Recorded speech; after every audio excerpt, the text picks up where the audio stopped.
Study abroad നോക്കുന്ന എല്ലാ സ്റ്റുഡൻസും കൃത്യമായിട്ട് അറിഞ്ഞിരിക്കണം അവർ എന്ത് പ്രോഗ്രാമാണ് ചൂസ് ചെയ്തിട്ടുള്ളത്. മറ്റൊരു ജെന്യൂനിറ്റി കാണിക്കേണ്ടത് നമ്മുടെ ഫണ്ടിങ്ങിന്റെ കേസിലാണ്. ന്യൂസിലാൻഡിൽ വിസയ്ക്ക് അപ്ലൈ ചെയ്യുമ്പോൾ റിജക്ഷൻ കിട്ടാതിരിക്കാൻ എന്തൊക്കെ കാര്യങ്ങൾ ശ്രദ്ധിക്കണം? മെയിനായിട്ട് വരുന്നത് കാര്യം കാൻഡിഡേറ്റ് ജെന്യൂൻ ആവണം എന്നുള്ള കാര്യമാണ്.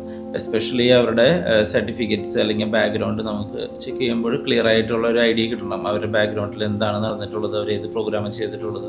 മറ്റൊരു ജെന്യൂനിറ്റി കാണിക്കേണ്ടത് നമ്മുടെ ഫണ്ടിങ്ങിൻ്റെ കേസിലാണ്. ഒരു സ്റ്റഡി പ്രോഗ്രാം എടുക്കുമ്പോൾ അത് കൃത്യമായിട്ടുള്ള അതിൻ്റെ ഫണ്ടിങ് എന്തായാലും ആവശ്യമുണ്ടല്ലോ. അപ്പോൾ ഫണ്ടിൻ്റെ ജെന്യൂനിറ്റി എത്രമാത്രം, അതിൻ്റെ സോഴ്സ് ഓഫ് ഇൻകം നമ്മൾ എപ്പോഴും ചെക്ക് ചെയ്യുന്നുണ്ട്. നമുക്കിപ്പോൾ ഏത് പ്രോഗ്രാമിന് അവിടെ നോക്കുന്നുണ്ടെങ്കിലും ചിലപ്പോൾ നമ്മുടെ കയ്യിൽ ഫണ്ട് ഉണ്ടാകാം, പക്ഷേ അതിൻ്റെ ഒരു സോഴ്സ് എവിടെ നിന്നാണ് വന്നിരിക്കുന്നതെന്ന് നമുക്ക് സിമ്പിളി നമുക്ക് പറയാൻ പറ്റത്തില്ല. അത് അഗ്രികൾച്ചറൽ ഇൻകം ആണെന്ന് പറഞ്ഞൊരു ബൾക്ക് എമൗണ്ട് നമുക്ക് അവിടെ കാണിക്കാൻ പറ്റത്തില്ല. ഒരു ട്യൂഷൻ ഫീസ്, ഓൾ ഇയറിൻ്റെ ട്യൂഷൻ ഫീസൊന്നും നമുക്ക് കാണിക്കാൻ പറ്റത്തില്ല. അതുകൊണ്ട് തന്നെ അതിൻ്റെ ഒരു സോഴ്സ് ഓഫ് ഇൻകം കാണിക്കണം. ബേസിക്കലി നമുക്ക് വരുന്നത് ഒരു 6 month ഫിക്സഡ് ഡെപ്പോസിറ്റ് ഒക്കെ ഒരു എമൗണ്ട് നമ്മൾ ചെയ്തിട്ടുണ്ടെങ്കിലാണ് നമ്മുടെ കയ്യിലിരിക്കുന്ന ഒരു ഫണ്ടിങ് കൊണ്ട് ചെയ്യാൻ പറ്റുന്നത്.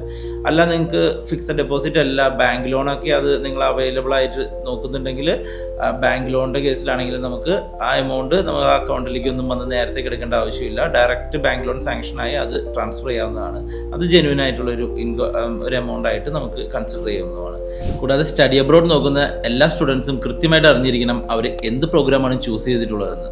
കാരണം ഈ പ്രോഗ്രാമിനെ കുറിച്ചുള്ള ഡീപ്പായിട്ടുള്ളൊരു നോളജ് അവർക്ക് എപ്പോഴും ഹെൽപ്ഫുൾ ആയിരിക്കും. എസ്പെഷ്യലി ഒരു ഇമിഗ്രേഷൻ്റെ ഭാഗത്തു നിന്ന് ഒരു എൻക്വയറി കോൾ അല്ലെങ്കിൽ ഒരു വെരിഫിക്കേഷൻ കോൾ വന്നു കഴിഞ്ഞാൽ ഈ പ്രോഗ്രാമിനെ കുറിച്ച് ഡീറ്റെയിൽ ആയിട്ട് അവർ ചോദിക്കാം. അതിൻ്റെ ഒരു ഔട്ട്കം എന്താണെന്നും അല്ലെങ്കിൽ അതിൻ്റെ സ്കോപ്പ് എന്താണെന്നും, ഈ പ്രോഗ്രാം പഠിച്ചു കഴിഞ്ഞാൽ എന്താണ് നമ്മുടെ ഫ്യൂച്ചർ പ്ലാൻ എന്നും, ഈ പ്രോഗ്രാമിൽ എന്താ പഠിപ്പിക്കുന്നതെന്നും എന്നുള്ള കാര്യങ്ങളൊക്കെ ഡീപ്പായിട്ട് അവർ ചോദിക്കും.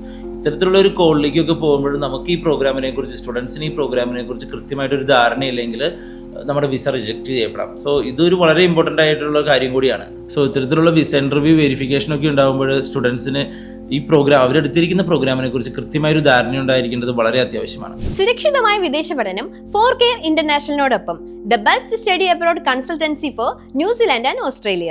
www.4care.co.nz. 4Care International.